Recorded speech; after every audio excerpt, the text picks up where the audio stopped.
Радость, боль, ненависть, смирение, несмирение, опять боль. Мы все еще боимся, что этот клочок земли можем потерять. Мне, наоборот, было тяжело тогда, когда я потеряла вот эту основу, когда я не знала, кто я здесь и что мне вообще, что я здесь делаю. Нужно выдавливать из себя раба, и, наверное, нужно выдавливать из себя страх в том числе. Ты должен вернуть себе дом. Трагедия нас объединяет.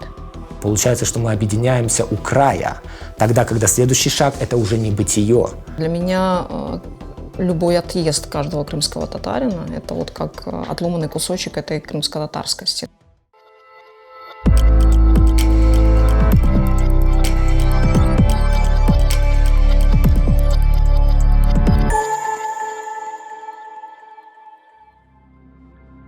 В руках Гафара всегда одна-две скрепки.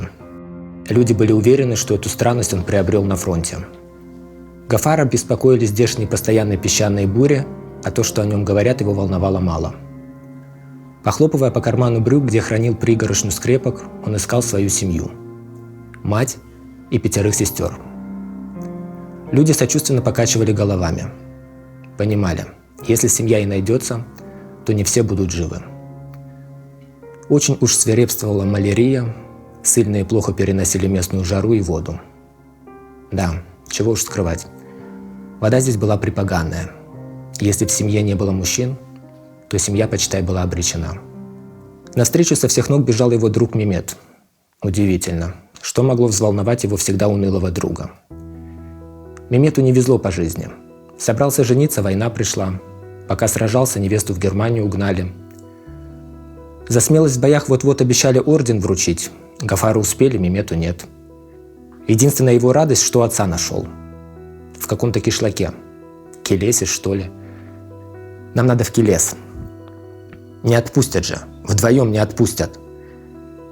Гафар успокаивающе похлопал друга по костлявому плечу и пошел обменивать трофейные часы на 3 литра спирта. Он любезно преподнес бакшиш коменданту, и тот внимательно выслушал его просьбу. Это был четверг, а в понедельник 2 друга получили разрешение на выезд. Первым, кто им встретился в Келесе, был до боли знакомый старик. Мемет узнал его сразу. Это был их школьный учитель. Старик, когда признал своих учеников, повис на их шеях и зарыдал. Как не спешили Гафар и Мемет, они не прерывали старика и не отрывали от себя его большие, вздутые голодом кисти рук. К счастью, тот скоро успокоился и молча показал узловатым пальцем с грязным ногтем, куда нужно бежать Гафару. Мемета он повел за собой. Поднимая пыль, Гафар помчался к приземистому небеленному домику с камышовой крышей. «Ты долго», — сказала сильно постаревшая мать, когда он распахнул входную дверь и без сил сползла по стене на земляной пол. Вечером они с матерью вышли на улицу. То, что они пережили по дороге в ссылку, рассказывала отрывисто. Дважды накормили собачьей похлебкой. Еще давали соленую рыбу. Как же от нее хотелось пить. Если бы ты видел, скольких мы выкинули из вагона, так и не предав земле. Если бы ты посчитал. Тех, кто выжил, выгрузили на берегу реки Черчик. Погнали в баню. Измученные жаждой люди тянулись к арыкам, по которым призывно бежала мутная вода. Как ни молились сестры Гафара разрешения напиться, мать их не пустила. Младшая ослушалась, за что тут же была бита. На это ушли предпоследние силы женщины. Последние она берегла для того, чтобы у местных обменять золотые монеты на кислое молоко. Они все ждали, когда мы выпустим рога и кинемся на них. У некоторых я видела вилы. Кого они собирались ими колоть? Меня? Моих дочерей? Отца Мемета? Ты помнишь Мемета, твой друг недотепа, вечно везде опаздывает? Она обращалась куда-то в сторону и все спрашивала, какие слова нужно было сказать, чтобы такие же люди, как они, поверили, что приехали людоеды. Она раскачивалась из стороны в сторону. Какие слова?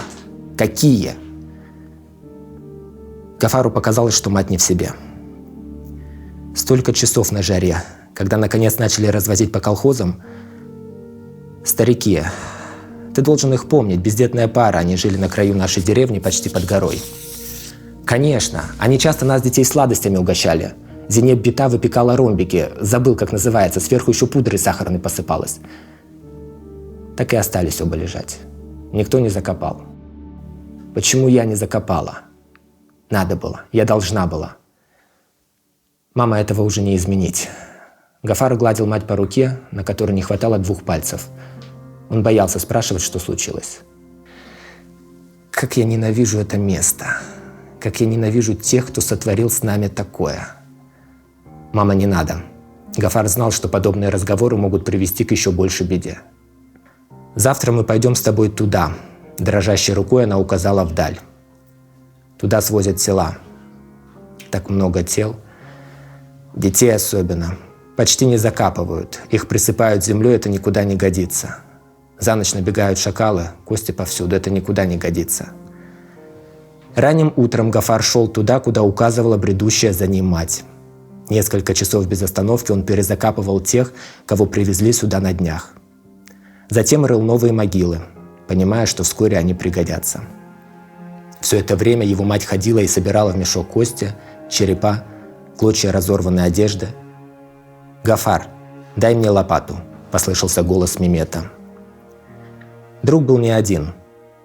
Он прикатил тачку, на которой лежал старик, завернутый в потертый ковер. Гафар все понял без объяснений. Он хотел помочь, но Мемет отказался. «Я сам». Он потом рассказал, что отец умер на его руках. Это было впервые, когда Мемет успел. Мать Гафара не узнала друга сына и все равно обняла, разделяя его горе. Она начала читать молитвы. Читала долго, до заката солнца. Гафар вторил ей, в руках у него были скрепки.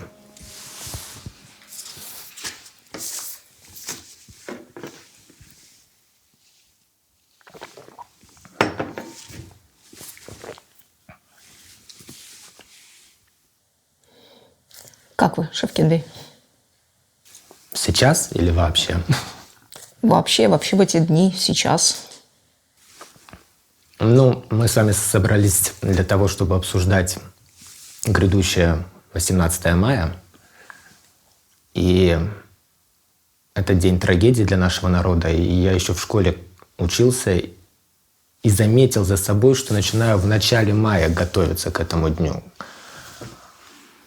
И я заметил, что я готовлю себя не только к тому, что это день скорби, что это день памяти, что это день и провокаций, и непонимания. Чем старше я становился, тем больше мне времени нужно было для того, чтобы подготовиться к 18 мая. Но сегодня я точно знаю, что ни на какие провокации я не реагирую, ни на какие разговоры, которые выходят за рамки человеческого понимания, я не откликаюсь. Любое обвинение, любая беседа, которая начинается словами «а вот вы», «а вот у вас», «ведь уже что-то было, раз вас так отправили», я пресекаю на корню.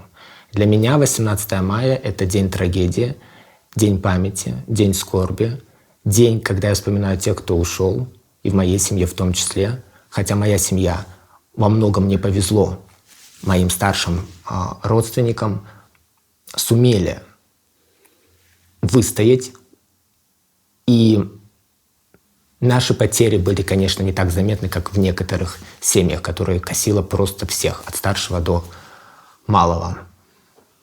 И еще, наверное, это день, когда я чувствую безграничное уважение к тем, кто смог выстоять. Для меня это пример. Как нужно стоять, как нужно держаться за клочок земли, за клочок надежды, для того, чтобы, может быть, не у тебя, но у следующего поколения было другое, более счастливое, чем у тебя будущее. Мы все еще боимся, что этот клочок земли можем потерять. У вас есть такой страх? За собой такого страха я не замечал, но моя бабушка по маминой стороне, ее не стало больше 10 лет назад, до последнего боялась любого грохота во дворе, любого шума, любого крика и все, что было связано с государственным порядком. Наверное, на уровне ДНК где-то этот страх и сидит во мне. Но, как говорил Антон Павлович Чехов, нужно выдавливать из себя раба. И, наверное, нужно выдавливать из себя страх в том числе. Вы сейчас читали текст, вы читали отрывок из будущей книги, я так понимаю, своей. Да. Вы ведь читаете эти слова, эти тексты не только для крымских татар, вы их читаете далеко за пределами Крыма, вы читаете для других людей, для всех тех, кому интересны и важны эмоции и слова, да, скажем так. Как воспринимают эту историю? Как воспринимают? По-разному. Конечно, по-разному. Если есть представление, что где-то там существует очень справедливое общество, которое, конечно, разделяет боль всех, и в том числе малого народа крымских татар, которые пережили большую трагедию, то, наверное, это мнение нужно немножко рассеять. Оно не всегда такое. Но, как говорила моя любимая Анна Ахматова, я не разбираюсь в сортах дерьма. Если я встречаю человека, который не разделяет мою точку зрения, я не собираюсь ему ничего доказывать. И оправдываться перед ним я тоже не собираюсь. Но я горд тем, что я встречаю людей, которые впервые, возможно, услышали о крымских татарах в 2021 году, 2022 году. Они впервые услышали о нашей трагедии. Они смогли, нашли в себе силы поставить себя на место того человека, который переживал. Хотя бы вот как в рассказе. Мать 5 детей. И тогда отпадают любые вот эти вот тонкие такие отношения между людьми, между народами. Остаются люди.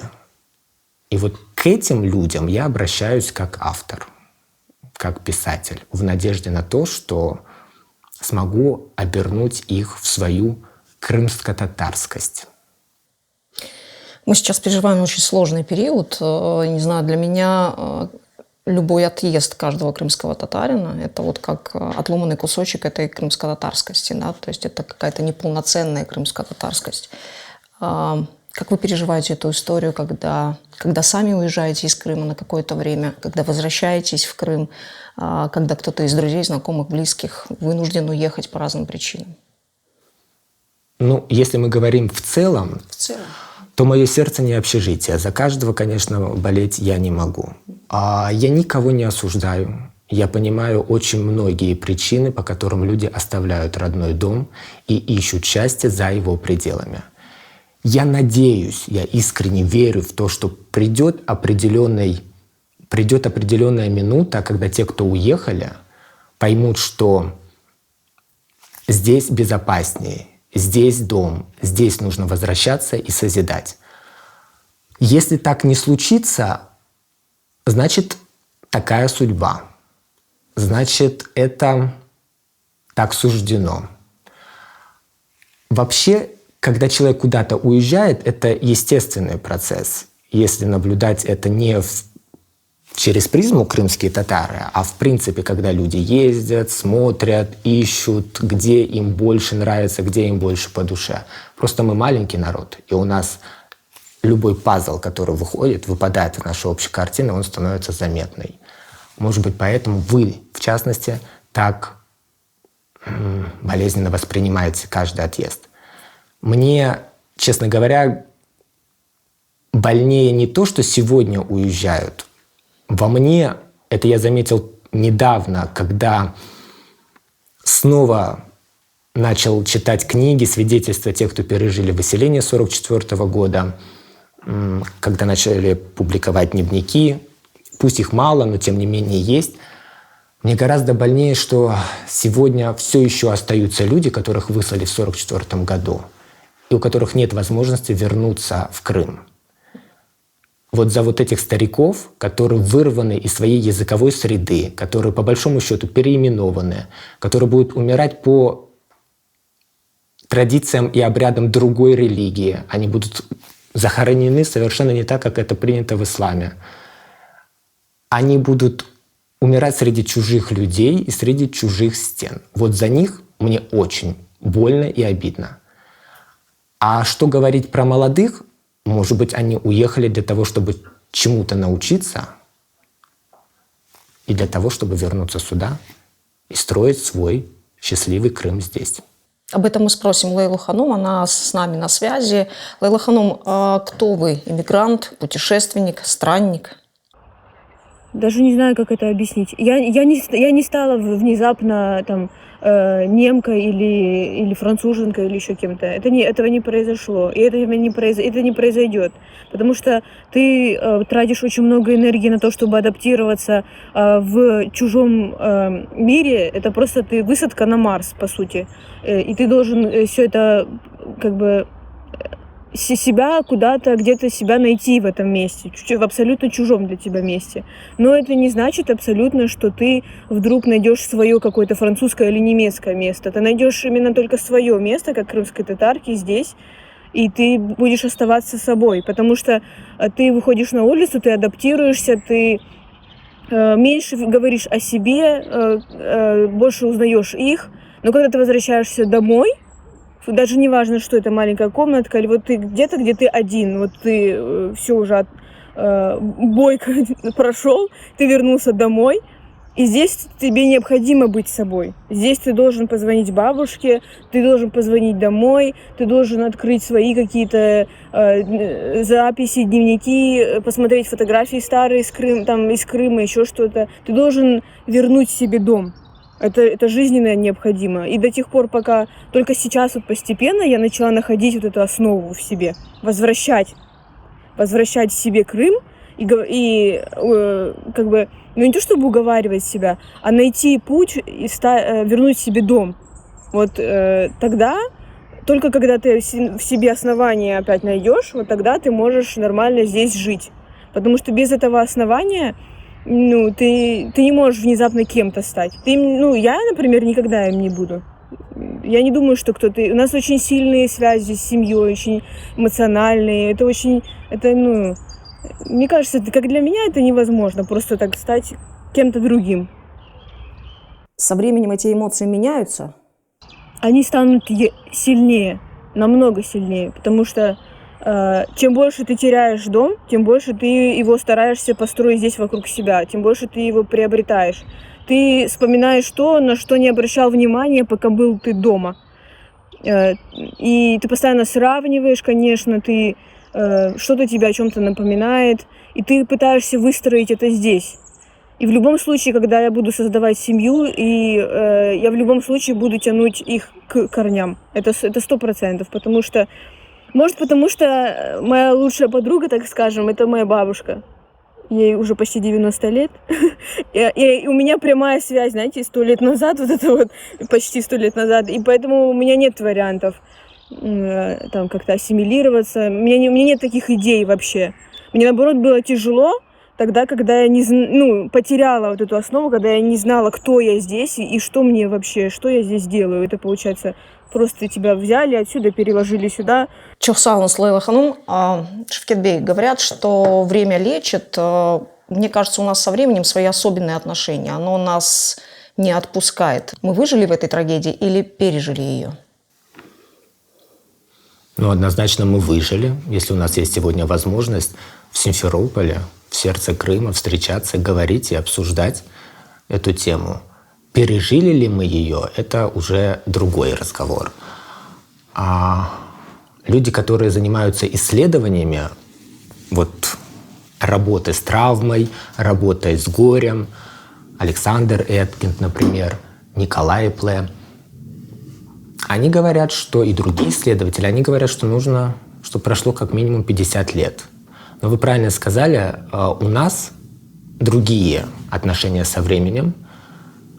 Наверное, нам надо больше, чем 50 лет. Но в любом случае мы подошли к тому временному промежутку, когда от нас зависит, что мы будем помнить и что будет помнить следующее поколение после нас. И уже следующее поколение будет решать, мы выжили или пережили. Еще один такой момент, который меня всегда очень интересует. Вот эти наши травмы, они пока мы не решим, что делать с пережитым горем, да, пока мы не то чтобы не решим, что делать с пережитым горем, пока мы не найдем свое место для этого горя уже спустя несколько поколений, эти травмы, они становятся хроническими, и мы привыкаем с ними жить. Жить с депортацией, жить с ощущением, что ты был изгнан, жить с ощущением, что ты должен вернуться, жить с ощущением, что ты должен обосноваться. Вот что это за жизнь? Я пытаюсь смоделировать... Вероятно, это тяжелая жизнь, даже если не погружаться в контекст и говорить, с кем конкретно это произошло. Когда человек может получать удовольствие от каждого дня, когда он может заниматься каким-то любимым делом, когда он находит свое призвание, когда он находит свою семью, своего любимого человека и получает удовольствие от жизни. Это одна дорога. А когда ты вынужден бороться за выживание, бороться за то, чтобы тебя на твоей же родной земле не трогали и давали возможность развиваться, это совсем другое. А привыкли ли мы с этим жить? Ну, вероятно, нет, раз у нас каждый раз находятся люди, которые бунтуют против этого. И правильно, потому что мы же не под копирку сделаны. Есть те, кто терпит, есть те, кто молчат и работают, а есть те, кто бунтуют и не согласны жить по тем правилам, которые им навязывают, и, возможно, поэтому они уезжают. Универсального ответа и универсального правила, как жить, когда у тебя, пусть даже через поколение, в генофонде твоем остается память о выселении, я предпочитаю слово «выселение», а не «депортация», ну, не знаю. Пусть этот опыт будет не у наших следующих. Пусть на нас все и закончится. Пусть мы уже, вот наше поколение переведет этот опыт в другую ступень, когда мы говорим об этом как о историческом феномене, культурологическом феномене, когда мы начинаем о выселении говорить художественными произведениями, музыкой, мы уже это начали делать. Это помогает боль излечить, мне так кажется. Посмотрим. Да, жизнь покажет. Жизнь покажет. Лейла Ханум, вы сейчас не дома, и когда я наблюдаю за социальными сетями тех людей, кто принял решение уехать из Крыма, и мы часто видим в картинках какую-то счастливую, праздную жизнь. Где-то в подкорке, где-то в подсознании я понимаю, что этими картинками счастливой жизни, возможно, вы перекрываете или скрываете ту боль, может быть, тот страх, который вы переживаете, уехав из дома. Что скрывается, в частности, за картинками вашими? Что скрывается за теми картинками безопасности, за теми картинками радости, которые вы публикуете в своих социальных сетях? Ну, я такой человек, который всегда называет все своими именами, поэтому я вам скажу прям, что есть такие люди, которые, просто, не то чтобы перечеркнули всю прошлую жизнь, они стараются забыть, и здесь они будут строить свою новую жизнь и так далее, и эта нотка счастья, она присутствует. Ну, конечно, она не без основания, здесь действительно безопасно и так далее, то есть они просто абстрагировались от этого всего. Но это очень поверхностное мнение. Скорее всего, и когда они были в Крыму, немного можно было с них взять. Ну, то есть, это такие люди. Но в большинстве своем люди, с которыми я общаюсь, мои новые знакомые и так далее, в большинстве своем люди не так это воспринимают. Люди думают об этом глубже. Чаще всего это тяжелые какие-то моменты. Я раньше это пыталась обсуждать в соцсетях. Потом я поняла, что за мной следят еще все мои тезешки, алашки и так далее. И потом они начинают переживать жестко по этому. И спрашивать, и говорят, что вот мы чувствуем твое настроение. И я стала очень сильно фильтровать информацию в соцсетях. Потому что родители дома, они далеко, они никак не могут повлиять на это все. И это будет тяжело. С другой стороны, потом я стала получать такие сообщения, как вы говорите. Счастье у меня здесь, в общем, все прекрасно. Лиля, как же так? И вообще, вот раньше ты к чему-то стремилась, а сейчас ты просто катаешься на велосипеде. Это все, конечно, сказано было от души, то есть по-доброму и так далее. Но, как сказала моя подруга, если я буду публиковать все, что я записываю себе, все, что я думаю на самом деле, я думаю, что люди будут немножко в шоке от того, как насколько это путешествие не для слабонервных. Наверное, вот так я скажу. Особенно в первое время, первые, наверное, 5-6 месяцев, вот эта новостная лента, она сводит с ума. Она сводит с ума. Это, ты все это видишь, ты понимаешь, что вся твоя жизнь осталась там в Крыму. У тебя все, что у тебя есть, это один чемодан. Все. Ты ноль, полный ноль, а остальное у тебя все в Крыму, родители, друзья. И когда вот это ты читаешь все эти новости, это невозможно описать. Сидя в Крыму, читать эти новости намного проще, потому что ты в этом варишься, потому что ты тоже, как и все другие, подвержены этому, да. А здесь ты как бы в безопасности, и если что-то там произойдет, ты ничего не сможешь сделать. Ты можешь вернуться, но уже будет поздно. И это ужасно. И это очень тяжело. Даже когда я уезжала, я понимала, что я могу вернуться, может кого-то не быть. Может не быть моего дома, Аллах сахласын, или еще что-то. Может быть все, что угодно. И вот это решение, которое принималось для отъезда, и никогда в жизни никому не пожелаю, даже врагам, это почувствовать то, через что прошла я. Когда я читаю вот эти... У меня был дневник, вот первые 6 месяцев, как раз вот на самый тяжелый, у меня дневник я вела. Я вчера его открыла, чтобы почитать, чтобы было что мне вспомнить, что рассказать вам. Это просто человек без имени, человек без прошлого, без будущего, самое главное. Отвечая коротко на ваш вопрос, есть люди, которые очень счастливы сменить страну, получить этот опыт, а есть люди, которые очень тяжело через это прошли, и ты ни на минуту, ни на секунду не забываешь о доме. Никогда этого не происходит. Ты всегда сердцем всегда ты в Крыму. С чем было сложнее прощаться? Наверное, в тот момент я знала, что меня ждет какое-то потрясающее вообще путешествие, мягко говоря. Но я не понимала, насколько это будет непросто, и поэтому у меня не было времени на прощание. Я постоянно думала о том, как мне выжить, что мне нужно взять, документы, валюты и так далее, дороги, пути, границы. Я думала о том, как мне устроиться. У меня не было времени на прощание, честно говоря. Я помню, помню последние встречи все. Ну, конечно, когда ты уезжаешь, ты уговариваешь себя на то, что это будут не последние встречи. Поэтому это как-то так. Шевкетбей, май в наших широтах – это такая, знаете, обычно это история про такой эмоциональный контраст и какие-то эмоциональные качели. У нас от эмоций радости, для кого-то радости, до эмоций трагедии и печали совсем небольшое расстояние, 1 неделя. В какой калейдоскоп укладываются наши эмоции? Никогда не задумывались об этом как художник, как автор? Мне кажется, вот сейчас и перечислили этот диапазон.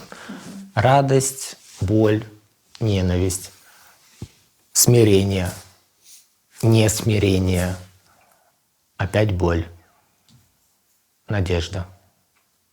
Что может быть следующей эмоцией в этом калейдоскопе? Немножко фантазии. Никогда не забывать то, что было. Память. Потому что если мы перестанем зло называть злом, зло подумает, что оно безнаказанно. И тогда решит попробовать на следующих поколениях, а какое испытание я могу уготовить им. Но тем не менее, несмотря на все обстоятельства, которые складываются вокруг только крымских татар, не только крымских татар, вокруг мирового сообщества, все равно искать надежду и начинать новый день с радостью и надеждой на то, что он будет лучше, чем вчера. То есть вы бы добавили память и надежду? Память и надежду. Лейла Ханум, а если мы попробуем ранжировать ваши эмоции, какую бы эмоцию вы назвали главной для тех, кто точно уехал не в поисках лучшей жизни, для тех, кто точно уехал не за новой жизнью, для тех, кто уехал по воле обстоятельств? Разница в том, что в Крыму ты выходишь на работу, ты выходишь куда-то на улицу, там еще что-то, ты можешь с кем-то это обсудить. А здесь ничего такого обсудить не с кем. Да, нет никого, с кем ты выйдешь, и тебе это там, допустим, откликнется, да, у кого-то. Поэтому ты в этом вопросе абсолютно одинок. Ты можешь зайти в интернет и там где-то что-то пообсуждать, это вспомнить, да. Не только 18 мая, каждый день он здесь разный. Каждый день ты сравниваешь с Крымом. Любой месяц точно так же ты постоянно оглядываешься как бы назад. Лейла Ханум, как пишется разлука? Сегодняшняя разлука, она очень длительная. Мы никогда не разлучаемся такой длительный период, находясь дома. И второе, здесь, когда ты находишься вне Крыма, это постоянный вызов. И поэтому возникает очень много всяких рядовых вопросов, проблем, которые нужно постоянно решать, и ты делаешь это все сам. Ты не можешь к кому-то обратиться, то есть вот плечо, да, кто может тебе подставить помощи. И ты это очень хорошо ощущаешь, потому что ты стал крайне самостоятельным, и многие вещи ты не сможешь донести, интернета недостаточно вот этой связи. Ты не можешь передать все, что ты ощущаешь, все, что с тобой происходит. И иногда я даже чувствую, что вот эта такая нотка непонимания, какая-то пропасть начинает появляться между мной и теми, кто остался в Крыму. Потому что у меня уже, получается, опыт разнится, то есть бэкграунд уже становится разным, и некоторые моменты приходится прям объяснять, как ребенку. Теперь я знаю, что мир не такой, каким он мне виделся, когда я была в Крыму. Те картинки, которые мы рисовали, они вообще абсолютно не такие. Наверное, во-первых, в этой картинке была главная я, как солнышко, которая и Супермен еще в придачу. Все может, всех победит. Короче, самое там, все горы преодолеет и так далее. Но жизнь иногда так искусно доводит тебя до такого состояния, где ты сел на лавочку или там, в лучшем случае, в поле и такой сказал: я больше не могу. Вот на этом моменте меня сломало. Все. То есть, и в этот момент Анашка или бабашка никому тебя поднять и сказать: давай, Хузум, иди вперед, вот мы рядом и так далее. Ты сам должен все это обдумать, должен все это прийти к какому-то решению, самостоятельно встать и пойти. И к чему-то дальше идти. И так, падая, вставая, ты к чему-то приходишь. И в итоге мне бы хотелось сказать, что путем вот этой саморефлексии, уговоров в какой-то момент ты приходишь к тому, что вот окей, вот сейчас я нахожусь в такой ситуации, давай извлечем пользу. И ты начинаешь потом заполнять свое время такими моментами, которые тебя хоть как-то радуют, которые тебя отвлекают, и что приносит тебе пользу. И ты начинаешь потихонечку вставать на ноги, и вот это спасает, и потом ты даже начинаешь видеть во всем этом смысл. Но это не значит, что ты потерял связь с Крымом или там еще что-то. Ты просто выживаешь. Я бы многим хотела бы из наших пожелать вот этот путь, через который мы сейчас проходим, правда. Это очень хорошо шлифует. Все надуманное, все лишнее. Внешний мир очень хорошо это убирает. Çok sağ olunuz, Шевкет Бей. Если бы мы сравнивали ваши дневники, которые вы пишете сегодня, если позволите, я так буду называть ваши произведения, ваши рассказы, с дневниками наших современников. Мы сейчас говорим не только о крымских татарах. И с дневниками тех авторов, которые писали до нас. Ну, условно, Сейтумера Эмина или еще кого-то из наших авторов. Чтобы мы нашли, какую бы разницу мы прочувствовали. Я не читал дневники Сейтумера Эмина, но если мы говорим, подразумевая под дневниками художественную прозу, я читал и очень хорошо знаком с творчеством Эмиля Амита, Эрвина Умерова, и имею некоторое представление о том, что делали крымско-татарские прозаики, предположим, в 60-х-80-х годах. И, в общем-то, мне кажется, что я имею представление о том, что пишут сегодня в своих, так сказать, дневниках представители других народов. И мне кажется, что современное поколение, оно немножко свободнее в выражении художественных средств.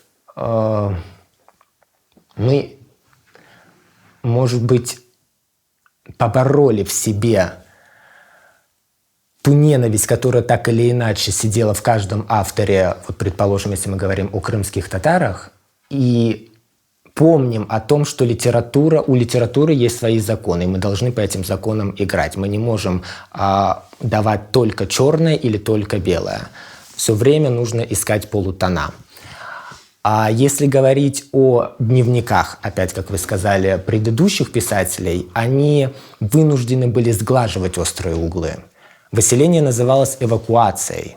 Мы сегодня говорим о выселении как о выселении, и мы называем главного преступника по имени. Мы знаем, мы помним, кто подписал этот документ. Это был Сталин.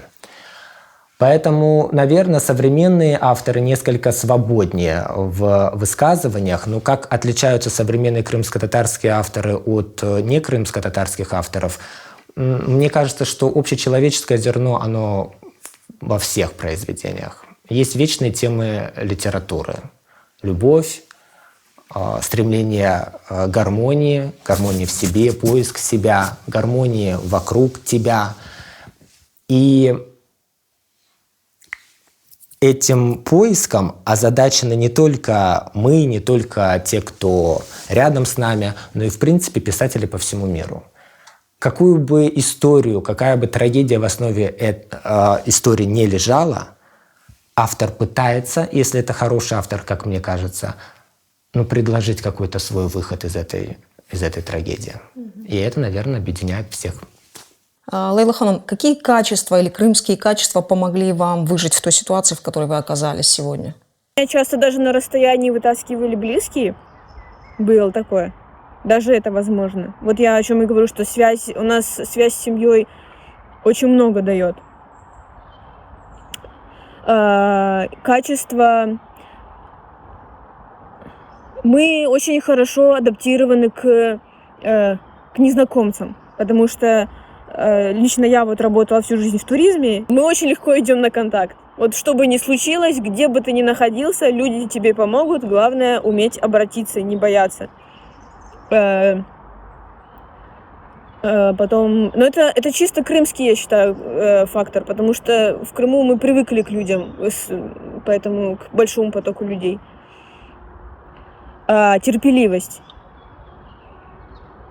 Я не знаю, насколько это хорошо в некоторых моментах, но конкретно в этом моменте мне это помогло. Когда вы говорите о возвращении, как вы пишете или как вы будете писать это возвращение, в каких красках вы его представляете? Я думаю, что возвращение для меня будет это будет новый Крым и новая я. Наверное, это будет для меня вот так, потому что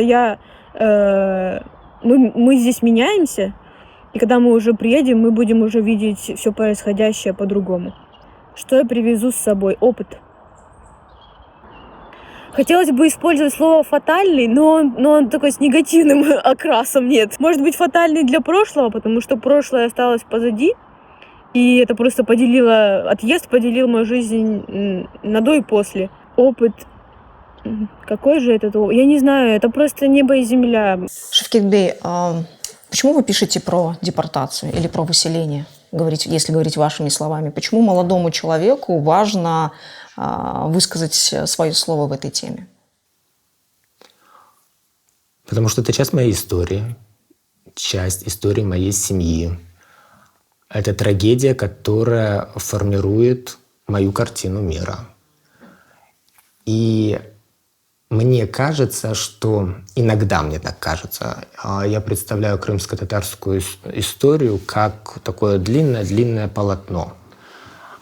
Какие-то фрагменты вышиты очень богато, изысканно, изящно.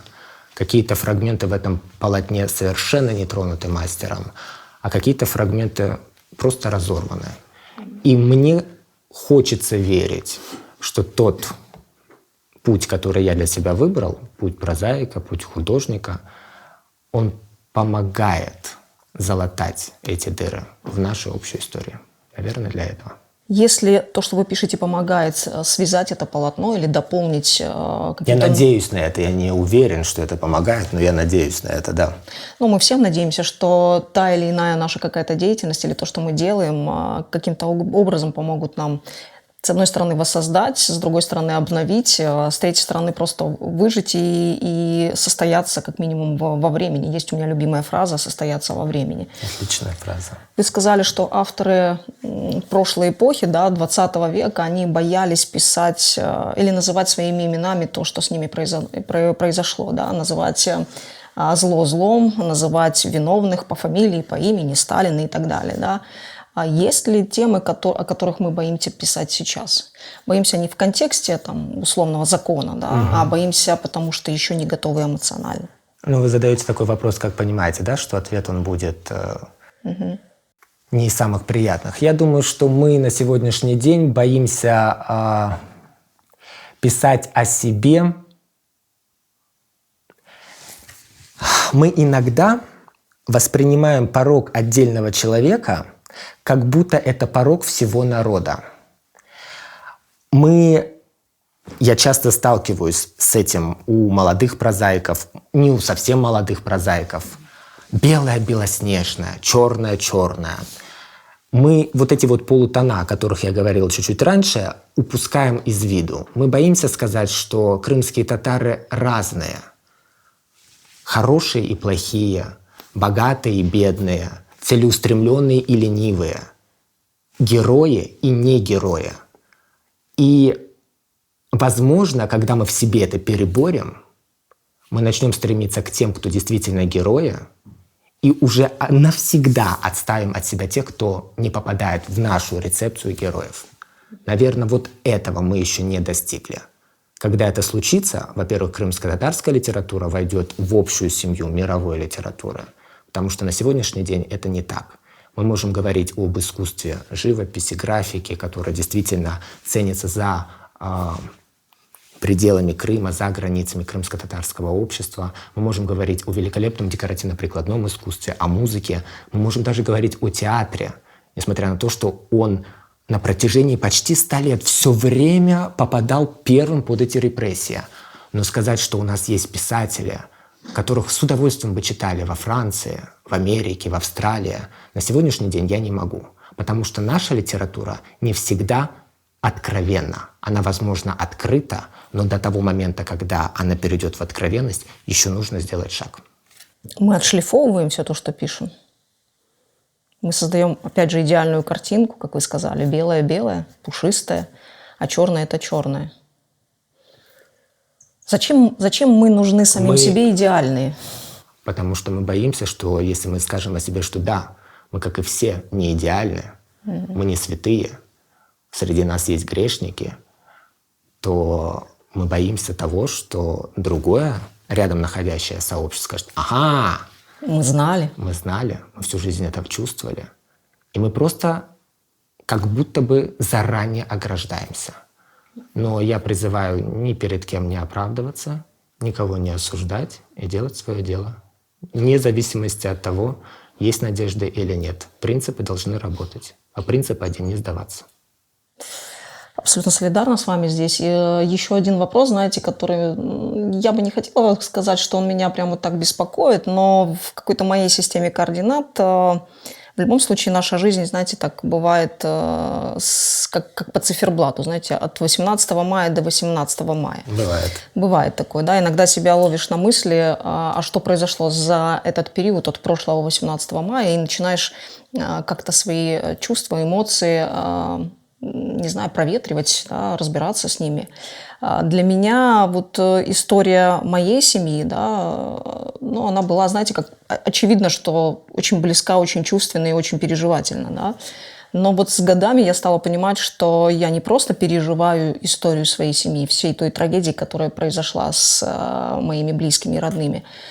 Я стала немного примерять на себя, попытаться поставить себя на место там, своей бабушки, да, прабабушки, и понять, что я могу чувствовать в тот момент и что я могу делать. Вот этот вот, я так сейчас очень утрирую, календарный год от 18 мая до 18 мая нам нужно как-то себя диагностировать, нам нужно вот в таком циферблате времени, да, условно, вообще находиться в этом циферблате времени. Нужно. Пока мы не создадим музей депортации, пусть хотя бы на цифровой площадке, нужно. Вот когда мы от себя, каждый скажет, вот я, то, что касается 18 мая, сделал это и это. Не так просто. А сколько можно об этом говорить? Я уже устал, давайте уже двигаться дальше. Мы можем двигаться дальше, не забывая. Одно другое не отменяет. Вот когда мы вот к этому большому этапу придем, когда будут не отдельные книги со свидетельствами тех, кто пережил выселение, это сколько имен? 100, 200, 300, а их было 200 с лишним тысяч. Вот когда каждого перечислим, вот когда каждого похороним, вот когда каждого отпустим, вот тогда, наверное, можно говорить, что да, мы перестали жить по календарному плану от 18 мая до 18 мая. Возможно, появятся еще даты. Пусть не такие и не в том контексте, о котором мы сегодня говорим. Потому что на сегодняшний день мы очень разные, мы часто не соглашаемся друг с другом, но когда мы говорим о 18 мая, это та точка, которая объединяет нас всех. Трагедия нас объединяет. Я в этом убежден. Нам всегда нужна трагедия. Я однажды задавала этот вопрос Лилии Ханум-Буджуровой, и ее не то чтобы это возмутило, но она не согласна с такой позицией, что трагедия нас объединяет. Нам не нужна трагедия, чтобы мы объединялись. Но по субъективным ощущениям я понимаю, что именно тогда мы объединяемся. Я, кажется, смотрел это интервью. Я смотрел это интервью, и это, по-моему, была даже ваша беседа, а не интервью. Вы отвечали на вопросы Лили Ханум, а не Лилия Ханум отвечала. Нет, это фрагмент фильма «Женщины, сохранившие Крым». В любом случае, на сегодняшний день, опять же, без всякой идеализации, я помню, когда Лилия Буджурова сказала, когда у нас стоит вопрос о выживании, когда нужно помочь ребенку, когда нужно помочь человеку, оказавшемуся в беде с болезнью, мы все объединяемся. Да, но получается, что мы объединяемся у края. Тогда, когда следующий шаг – это уже не бытие. Вот когда мы научимся объединяться не там, где край, а где-то хотя бы за 100 метров до него, тогда можно сказать, что да, нам не нужна уже трагедия, мы двигаемся дальше. На сегодняшний день я не вижу другой объединяющей точки, кроме 18 мая. Если мы все время доходим до края, до какой-то крайней точки, означает ли это, что мы в этом пути, в этом крайнем пути, условно назовем его так, да, не нашли точек соприкосновения, не нашли каких-то общих знаменателей для друг друга? И не сделали каких-то выводов. Угу. Не протянули канаты? Видимо, да. Да. Я буду заканчивать наш с вами разговор, хотя мне бы его еще хотелось продолжить. Я задаю обычно вопросы, как мне кажется, важные для нас, которые мы должны обсудить и договориться, или, по крайней мере, презентовать свое видение. Да? В этом контексте про 18 мая, очевидно, будет важный вопрос про Родину. Что для вас Родина? Место силы. Я часто повторяю, что Крым там, где я, но я немножечко кривлю душой, когда я за пределами Крыма, я говорю «Крым во мне».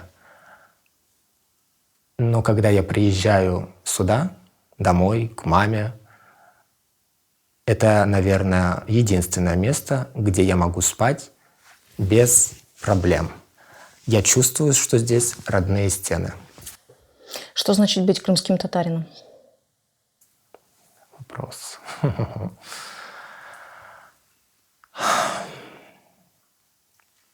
Понимать, что ты не идеальный, но все-таки стремиться к идеалу. Уверена, этот ваш тезис вызовет реакцию. Ну и тем лучше. Вы помните про Анну Ахматову? Я помню, да. Мы не будем разбираться в сортах. Что такое крымско-татарский патриотизм? Боже, я так не люблю это слово «патриотизм». Мне почему-то кажется, что он несколько, вот в последние особенно лет, приобрел какой-то ненужный оттенок. Мы все время как-то это вот... Ну, не только мы. Это вообще, по-моему, какая-то мировая тенденция сегодня, когда этот патриотизм поднимается на... Это надо коротко же ответить, да? А я что-то... Любить свою родину, помнить о том, что культура — это не где-то там, это то, что ты делаешь каждый день для того, чтобы она развивалась. Помнить о том, что за пределами Крыма тоже есть люди, тоже есть земля, и что-то у них можно почерпнуть, и что-то можно привнести к себе, в свой дом, в свое хозяйство, в свою сферу деятельности. И, наверное, мне бы хотелось, чтобы крымско-татарский патриотизм начинался с уважения друг друга. Чох сау у нас. Это был проект Меркес, Горуш Кенджи.